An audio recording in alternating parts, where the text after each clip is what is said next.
Hi hello friends, welcome to my channel secret recipe.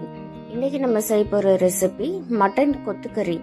இதுக்கு தேவையான ingredients mutton, red chilli powder, மஞ்சத்தூள், உப்பு.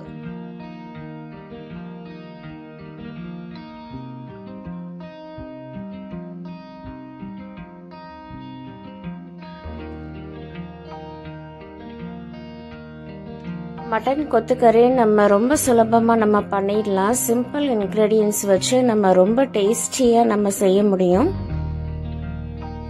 Mutton கொத்துக்கறி நமக்கு ரைஸ்க்கு சைட் டிஷ்ஷாக ரொம்ப நல்லா இருக்கும். அதோட நம்ம சப்பாத்திக்கும் நம்ம சைட் டிஷ்ஷாக யூஸ் பண்ணிக்கலாம். சப்பாத்திக்கும் இது ரொம்ப டேஸ்டியாக இருக்கும்.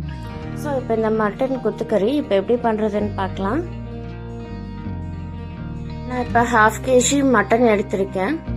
நல்லா வாஷ் பண்ணி எடுத்து வச்சிருக்கேன். உங்களுக்கு கடையிலேயே இந்த மாதிரி ரொம்ப பொடி பொடியாக கட் பண்ணி கொடுப்பாங்க. நீங்கள் இந்த மாதிரி கட் பண்ணி வாங்கிக்கோங்க. இப்போ இதை எப்படி பண்ணுறதுன்னு பார்க்கலாம். அடுப்பில் ஒரு பேன் வச்சுருக்கேன். நான் கொஞ்சமாக ஆயில் விட்டுக்கிறேன். நான் தேங்காய் எண்ணெய் தான் யூஸ் பண்ணுறேன். இந்த டிஷ்க்கு தேங்காய் எண்ணெய் நல்லாயிருக்கும்.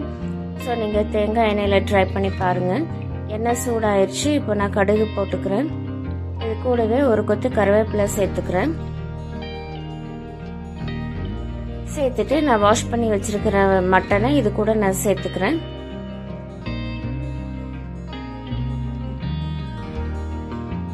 சேர்த்துட்டு இந்த டிஷ்க்கு தேவையான நம்ம காரம் சேர்த்துக்கலாம்.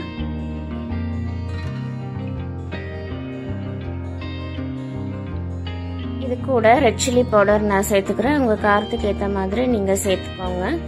கொஞ்சமா மஞ்சத்தூள் சேர்த்துருக்கேன். அது கூடவே இந்த டிஷ்க்கு தேவையான உப்பு சேர்த்துக்கிறேன். சேர்த்துட்டு இதை ஒரு தடவை நல்லா மிக்ஸ் பண்ணி விட்டுக்கோங்க.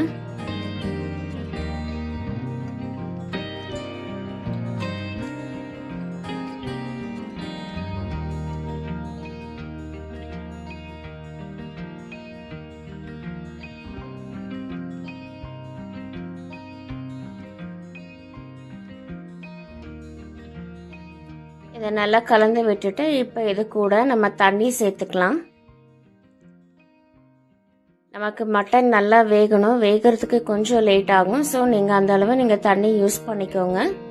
நான் இப்போ கொஞ்சமாக தண்ணி விட்டுருக்கேன். தண்ணி விட்டுட்டு இது ஒரு 10 நிமிஷம் நம்ம அப்படியே மூடி வச்சிடலாம். நீங்கள் மட்டன் வேகிற அளவுக்கு நீங்கள் தண்ணி சேர்த்துக்கோங்க.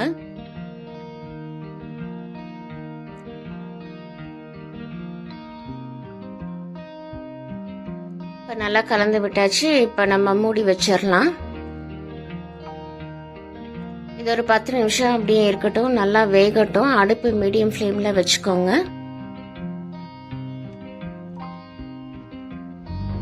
இப்போ 10 நிமிஷம் ஆயிடுச்சு. இப்போ இதை ஓப்பன் பண்ணி பார்க்கலாம்.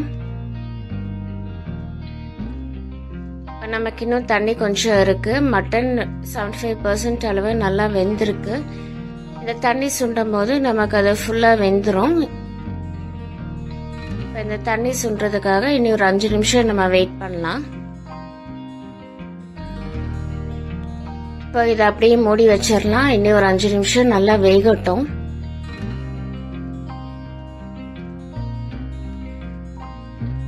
இப்போ 5 நிமிஷம் ஆயிடுச்சு. இப்போ இதை ஓப்பன் பண்ணி பார்க்கலாம்.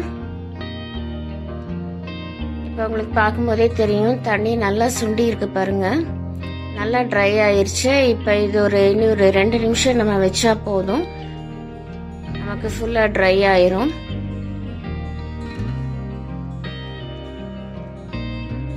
மட்டனும் நமக்கு நல்லா வெந்துருச்சு. இப்போ உங்களுக்கு பார்க்கும்போதே தெரியும் நம்ம விட்ட ஆயில் எல்லாம் பிரிஞ்சு வருது பாருங்க. இந்த ஸ்டேஜில் நமக்கு தண்ணியும் நல்லா சுண்டிருச்சு. இப்போ நம்ம ஸ்டவ் ஆஃப் பண்ணிடலாம். உங்களுக்கு ஃபைனலாக கார்னிஷிங்க்கு நீங்கள் மல்லி இலை சேர்த்துறதுன்னா நீங்கள் சேர்த்துக்கலாம். நான் இப்போ சேர்த்தல. உங்களுக்கு அந்த டேஸ்ட் விருப்பப்பட்டால் நீங்கள் சேர்த்துக்கோங்க.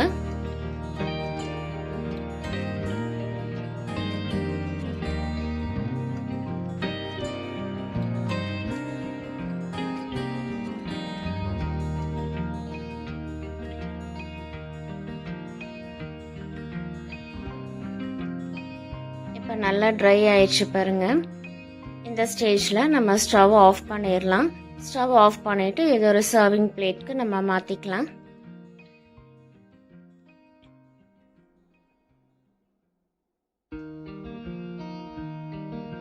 இப்போ நம்மளோட கொத்துக்கறி சூப்பராக ரெடி ஆகிடுச்சு பாருங்க. நீங்கள் இந்த மாதிரி சூடாக சர்வ் பண்ணும்போது நமக்கு ரைஸ்க்கு இது ரொம்ப நல்லா இருக்கும். அதோட நமக்கு சப்பாத்திக்கும் சைட் டிஷ்ஷாக யூஸ் பண்ணும்போது இதோட டேஸ்ட் ரொம்ப நல்லா இருக்கும். இதில் நான் எந்த மசாலா ஐட்டம்ஸும் நான் எதுவுமே சேர்த்துல. மிளகாத்தூள் உப்பு மட்டும்தான் நான் சேர்த்துருக்கேன். ஸோ இந்த மாதிரி நீங்கள் ரொம்ப சிம்பிளாக ரொம்ப டேஸ்டியாக பண்ண முடியும். ஸோ இந்த ரெசிபி நீங்கள் எல்லாருமே ட்ரை பண்ணி பாருங்கள். இந்த ரெசிபி உங்களுக்கு பிடிச்சிருந்தா சீக்ரெட் ரெசிபி சேனலுக்கு லைக் பண்ணுங்கள், ஷேர் பண்ணுங்கள், சப்ஸ்கிரைப் பண்ணுங்கள், கூட பெல் ஐக்கானை கிளிக் பண்ணுங்கள். ஸோ தட் என்னோட நோட்டிஃபிகேஷன்ஸ் எல்லாமே உங்களுக்கு வந்துடும். Thank you, take care, bye bye.